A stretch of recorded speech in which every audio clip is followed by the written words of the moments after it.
নমস্কার, আমি সোমনাথ। নিউজ নোম্যান্সল্যান্ডে আপনাদের স্বাগত। প্রথমেই দেখে নেব এই মুহূর্তের শিরোনাম।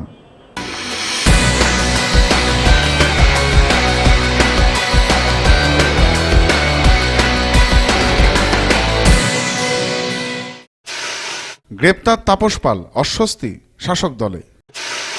তাপস পাল গ্রেপ্তারে প্রতিক্রিয়া দিলীপ ঘোষের। ক্ষেতের ফসল বাঁচাতে মরছে নিরীহ পাখি। গ্রেপ্তার ডাকাত দল, উদ্ধার আগ্নেয়াস্ত্র, বোমা। এখন আসছি বিস্তারিত সংবাদে।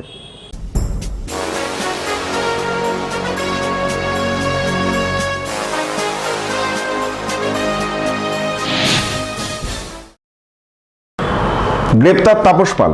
দীর্ঘ 4 ঘন্টা জেরার পর গ্রেপ্তার হলেন তিনি। রোজভ্যালি থেকে টাকা নিতেন তাপস, এমন অভিযোগেই গ্রেপ্তার হয়েছেন তিনি।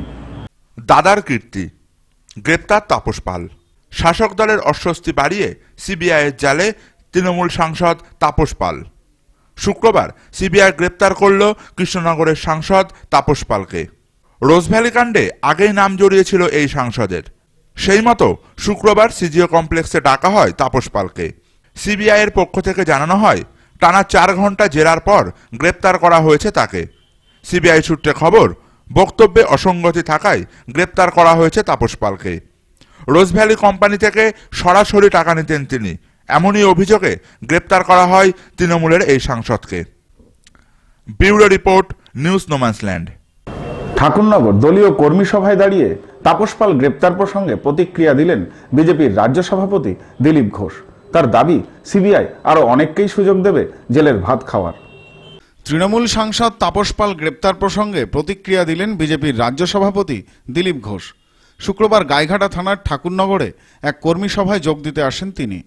ঠাকুরনগর স্টেশন সংলগ্ন এলাকায় সভামঞ্চে দাঁড়িয়ে দিলীপবাবু রসিকতার ঢঙে বলে ওঠেন, ব্রেকিং নিউজ, আমাদের প্রিয় অভিনেতা তাপস পাল গ্রেপ্তার হয়েছেন। এই মাত্র খবর এসেছে, আমাদের প্রিয় অভিনেতা তাপস পাল অ্যারেস্ট হয়ে গেছেন। এরপরই হাততালিতে ফেটে পড়েন বিজেপির কর্মী সমর্থকেরা।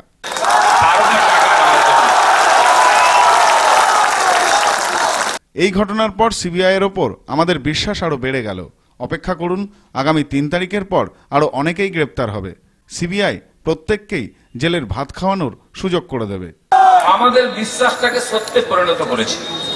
আমরা বিশ্বাস করতাম এরা টাকা খেয়েছে, সিবিআই সেটা তথ্য প্রমাণ দিয়ে তাদের অ্যারেস্ট করে আমাদের বিশ্বাসকে সত্যি পরিণত করলো। সেই জন্য সিবিআই এর জয় জয়কার হোক, আরো অনেক লোককে সুযোগ দিক, তারাও গিয়ে জেলের ভাত খায়। Bureau report, news no man's land, Thakurnagar. ক্ষেতের ফসল বাঁচাতে জাল দিয়ে গোটা ক্ষেত ঘিরছেন কৃষকেরা। ফসল বাঁচছে ঠিকই, কিন্তু মারা পড়ছে নিরীহ পাখিগুলো। পাখিদের মৃতদেহ দেখেও হেলদোল নেই কারোরই। কাকতাড়ুয়াতে আর ভয় পাচ্ছে না পাখি। ক্ষেতের ফসল বাঁচাতে গোটা চাষের জমি ফাঁস জাল দিয়ে ঘিরছেন কৃষকেরা, আর তাতেই মারা পড়ছে নিরীহ শালিক, দোয়েল, টুনটুনি বা বুলবুলি পাখি।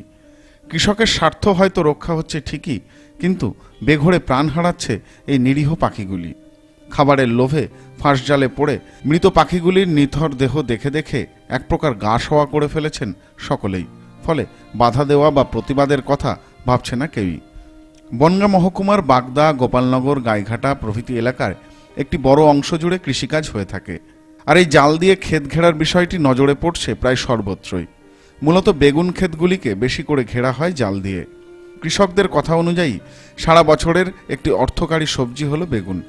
কৃষির উন্নতির ফলে এখন প্রায় 12 মাসেই বিভিন্ন ধরনের বেগুনের চাষ হয়ে থাকে। আর ক্ষেতের বেগুনের ওপর সবথেকে বেশি ক্ষতি করছে বিভিন্ন পাখি, দাবি কৃষকদের কথা অনুযায়ী ফুল থেকে সবে যখন ফল ধরে সেই কচি বেগুন ঠুকরে খায় পাখি। কৃষকদের দেওয়া তথ্য অনুযায়ী জমি থেকে 5 মণ বেগুন উঠলে 1 মণ বেগুন পাওয়া যাচ্ছে খাওয়া অবস্থায়। সে কারণে বেগুন বাঁচাতে গোটা চাষের জমির চারপাশ জাল দিয়ে ঘিরে দিচ্ছেন তারা। এখন শীতকাল, এ সময় জমিতে কালো ভাঙর বা সাদা ভাঙর নামে বেগুনের ফলন হচ্ছে। ফাল্গুনের ফলনের জন্য তৈরি হচ্ছে গড়িয়া বা মুক্তকেশী বেগুনের চারা। গাইঘাটা এলাকার এক কৃষক জানালেন, আগে জমিতে কাকতাড়ুয়া বসিয়ে দিলে কাজ চলে যেত। এখন পাখিরা কাকতাড়ুয়াতে আর ভয় পাচ্ছে না, তাই বাধ্য হয়ে জাল দিয়ে ঘিরে দিতে হচ্ছে জমিকে। 500 টাকার বেশি জাল কিনলে অন্তত 10,000 টাকার বেগুন বাঁচানো সম্ভব। সে কারণে বাধ্য হয়ে জাল কিনতে হচ্ছে। জাল দিয়ে জমি ঘিরে দিলে পাখি মারা পড়ছে। অন্য কোনো কি উপায় নেই যাতে পাখিও বাঁচলো আবার ফসলও রক্ষা হলো? কৃষকদের দাবি তাহলে সারাদিন মাঠে বসে পাখি তাড়াতে হবে, কারণ এখন আর কাকতাড়ুয়াতে ভয় পায় না পাখিরা। একথা শোনার পর বনগাঁর এক পক্ষীপ্রেমী বাবলু রায় বলেন, আমাদের যেমন অধিকার আছে পাখিদেরও ঠিক তেমনই অধিকার আছে, তারা তো স্বাধীন। এভাবে জাল দিয়ে তাদের পথ আটকে দেওয়া ঠিক হচ্ছে না। কৃষকেরা বিকল্প ব্যবস্থা করুন, তা বলে নিরীহ পাখিগুলোকে তো এভাবে মরতে দেওয়া যায় না। যেভাবে পাখি ধরার বড় ব্যবস্থা করেছে চাষিরা তাদের ফসল বাঁচানোর জন্য, কিন্তু অ্যাকচুয়ালি ওইটা তো ঠিক না, ওইভাবে পাখি ধরা যায় না। কারণ পাখিদের তো নিজস্ব একটা স্বাধীনতা আছে, সেই স্বাধীনতাকে হরণ করা কখনোই যায় না।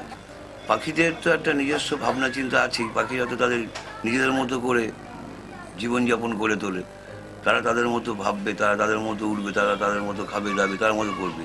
সেই স্বাধীনতাকে যদি আমরা নষ্ট করে দিই, মানে আমরা হরণ করি, আমরা তাদের বাধার সৃষ্টি করি, সেদিক থেকে তো আমাদের একটা নাগরিক দায়িত্ববোধ আছে আমাদের, যে আমরা এইভাবে এটা করতে পারি না। প্রায় একই বক্তব্য কবি মলয় গোস্বামীরও। পাখিদের গলায় লাগছে এই কথা যদি আমি ভাবি তাহলে আমার ভেতর তো খুব কষ্টই হয়। ছোট্ট ছোট্ট পাখি, পাখি বলতেই তো একটা আকাশ এবং উড়ানের কথা মনে হয়।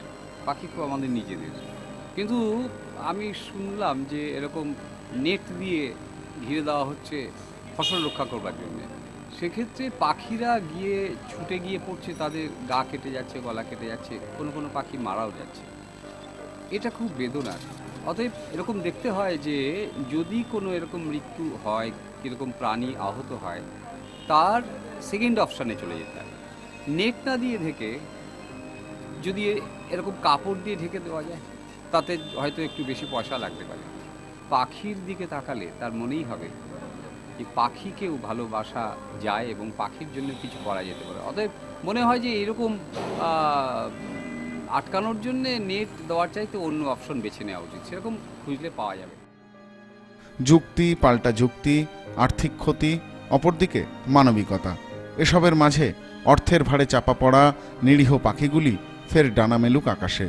তাহলেই হয়তো প্রায় বিলুপ্ত হতে বসা শালিক, দোয়েল, টুনটুনিরা আরও কিছুদিন বেঁচে থাকবে এই দয়াহীন সংসারে।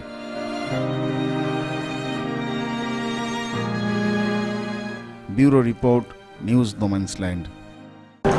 ডাকাতির উদ্দেশ্যে জড়ো হওয়া 4 ডাকাতকে গ্রেপ্তার করল বাদুড়িয়া থানার পুলিশ। ধৃতদের কাছ থেকে উদ্ধার আগ্নেয়াস্ত্র, কার্তুজ ও তাজা বোমা। ডাকাতির উদ্দেশ্যে আসা দুষ্কৃতীদের সব আশায় জল ঢেলে দিল পুলিশ। পুলিশের জালে 4 দুষ্কৃতী। বৃহস্পতিবার রাতে ঘটনাটি ঘটেছে বাদুড়িয়া থানার হুগলি মোড়ের কাছে। পুলিশ সূত্রে খবর, এদিন গভীর রাতে পুলিশের কাছে খবর এসে পৌঁছায় হুগলি ইটভাটার কাছে ডাকাতির উদ্দেশ্যে জড়ো হয়েছে কিছু দুষ্কৃতী। সেই মতো ঘটনাস্থলে অভিযান চালায় বাদুড়িয়া থানার পুলিশ। ঘটনাস্থল থেকে 4 দুষ্কৃতীকে গ্রেপ্তার করলেও বাকিরা পালিয়ে যায়। ধৃতদের কাছ থেকে লোহার রড, দা, তাজা বোমা ও গুলি ভর্তি রিভলভার উদ্ধার করে পুলিশ। শুক্রবার ধৃতদের বসিরহাট মহকুমা আদালতে তোলা হয়। পরমা বন্দ্যোপাধ্যায়ের রিপোর্ট, নিউজ নোম্যান্সল্যান্ড, বাদুড়িয়া। সংবাদ এখনকার মতো এই পর্যন্তই। দেখতে থাকুন, সঙ্গে থাকুন। নিউজ নোম্যান্সল্যান্ড, স্বচ্ছতার দর্পণ।